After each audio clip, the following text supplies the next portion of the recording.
Assalamualaikum, I'm Yasir Akbar and you're watching Study Page. This is the practical part of the previous lecture in which we discussed about functions. C में functions क्या होते हैं? तो these are reusable components and any block of code to which we give a name is called a function. तो अभी इसको हम practically देख लेते हैं. Let me create a new program hash include stdio.h and main return 0. So this is the basic program. Let me save this program as lecture 12.1. Okay so इस तरह करते हैं, एक सिंपल फंक्शन क्रिएट करते हैं सबसे पहले, ठीक है, जिसमें है जस्ट हम अपना नाम प्रिंट करेंगे. तो इसका रिटर्न टाइप होगा वाइड. हमने कहा था कि फंक्शन के 3 पार्ट्स होते हैं, function prototype, function definition and function call. तो प्रोटोटाइप हम यहाँ स्टार्ट में लिखते हैं नॉर्मली, सो प्रोटोटाइप, ठीक है. void इसका रिटर्न टाइप होगा because I do not want to return anything from this function, I just want to print a statement.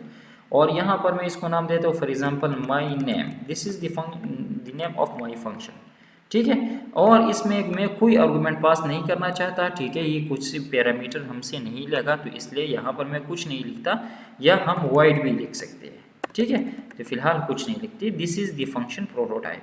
अभी इसकी डिफिनीशन को मैं यहाँ लिखता हूँ void my name, और यहाँ इसकी बॉडी आ जाएगी.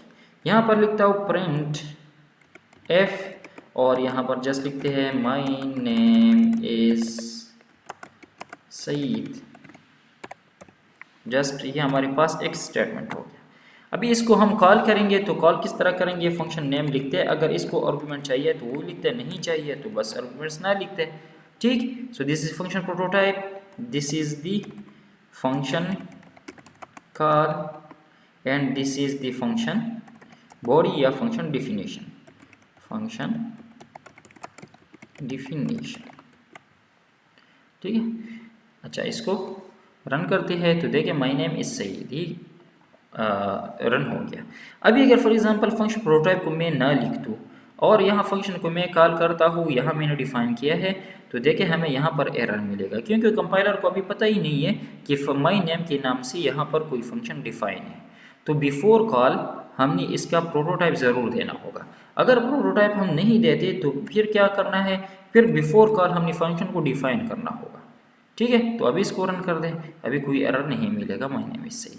ये हमने थ्योरी में पढ़ा है, ठीक है. अगर आपने फंक्शन बॉडी को फंक्शन कॉल के बाद लिखना है, फंक्शन कॉल ये है और फंक्शन बॉडी ये है, या फंक्शन डिफिनीशन ये है, तो फंक्शन डिफिनीशन फंक्शन कॉल के बाद है, तो इसलिए यहाँ पर प्रोटोटाइप ज़रूरी है. अगर फंक्शन बॉडी या फंक्शन डिफिनीशन फंक्शन कॉल से पहले हो तो फिर प्रोटोटाइप लिखना ज़रूरी नहीं है, ठीक. अच्छा, एक और फंक्शन लिखते हैं 2 नंबर को फॉर एग्जांपल ऐड करने के लिए या मल्टीप्लाई करने के लिए चले, और हम चाहते हैं कि इससे हम ये जो आंसर आएगा ये रिटर्न कर दें. तो देखिए फंक्शन प्रोटोटाइप पहले लिखते हैं, ठीक है. और अच्छा, इस तरह करते हैं. चलो ये मेन से पहले लिखते हैं, तो इसका प्रोटोटाइप नहीं होगा, जस्ट हम डायरेक्ट लिखेंगे रिटर्न टाइप. और for example multiply is the name of the function. अपनी तरफ से कोई भी नाम आप फंक्शन को दे सकते हैं. नाम देने के रूल्स वही आइडेंटिफायर्स के रूल्स है, ठीक है. ये भी आइडेंटिफायर है, जिस तरह वेरिएबल के नाम हम चूज़ करते हैं इसी तरह फंक्शन के नाम हम चूज़ करते हैं. अच्छा, यहाँ पर मैं 2 वैल्यू दूंगा a और इंट b, ठीक है. और ये फंक्शन क्या करेगा? इसमें जो आर्गुमेंट्स पास हो जाएंगे उन दोनों को मल्टीप्लाई करके हमें वैल्यू रिटर्न करेगा. तो फॉर एग्जांपल मैं एक और वेरिएबल इंटीजर टाइप कर लेता हूँ और c assign a asterisk b, और फिर रिटर्न c, ठीक है. तो हमने क्या कर दिया? हमने एक थर्ड वेरिएबल ले लिया और फर्स्ट जो 2 आर्गुमेंट्स हमने पास किए हैं उनको मल्टीप्लाई करके थर्ड वेरिएबल हमने सेव कर दी, और फिर हमने इस वैल्यू को रिटर्न कर दिया. चूँकि रिटर्न टाइप हमारा इंटीजर है, इसलिए रिटर्न स्टेटमेंट इस फंक्शन के अंदर ज़रूरी होना चाहिए. अगर रिटर्न स्टेटमेंट ना हो, इट मीन्स हम इस फंक्शन से कुछ भी रिटर्न नहीं कर रहे, तो फिर यहाँ वाइड होना चाहिए, जिस तरह इस केस में, ठीक है. अच्छा, फिर हम यहाँ फॉर एग्जांपल हम इसको यहाँ पर कॉल करते हैं, ठीक है. और हम चाहते हैं कि एक और वेरिएबल है, ठीक है, एक और वेरिएबल है फॉर एग्जांपल इंट x. हम चाहते हैं कि इसका मल्टीप्लाई उसमें सेव हो जाए. सो x असाइन और फंक्शन नेम लिखते हैं मल्टीप्लाई ठीक है।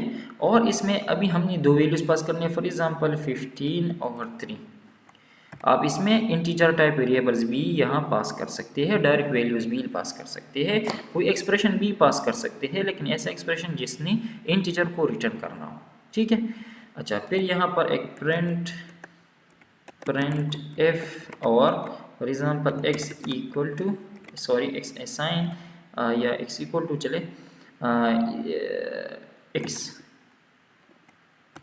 ठीक। प्रोग्राम सेव करके कंपाइल रन करते हैं, देखते हैं हमें आउटपुट में क्या मिलता है। तो आउटपुट में हमें कुछ नहीं मिला, ठीक है। अच्छा, क्योंकि हमने यहाँ पर %d नहीं लिखा है, %टिक दिया है और d इसके साथ नहीं लिखा है, फॉर्मेट स्पेसिफायर हमने ठीक नहीं लिखा था।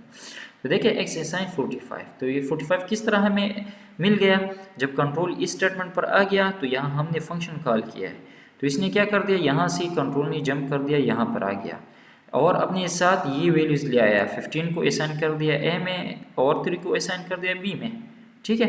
फिर 3 और 15 को इसने मल्टीप्लाई कर दिया, जिससे आंसर आ गया 45। तो यहाँ से 45 रिटर्न हो गया। इसका मतलब क्या है रिटर्न का, कि कंट्रोल ने यहाँ वापस जंप कर दिया, यहाँ पर आ गया और अपने साथ वो वैल्यू ले आया 45। और चूँकि ये हमने इस पूरे एक्सप्रेशन स्टेटमेंट को x में असाइन किया हुआ है, तो 45 x में असाइन हो गया, ठीक।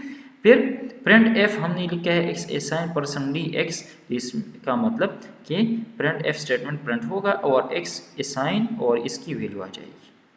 तो इसी तरह हमारे पास फंक्शंस काम करते हैं। So this was just a small introduction about function. If you face some problem please ask in the comment. Thank you so much, अल्लाह हाफिज़।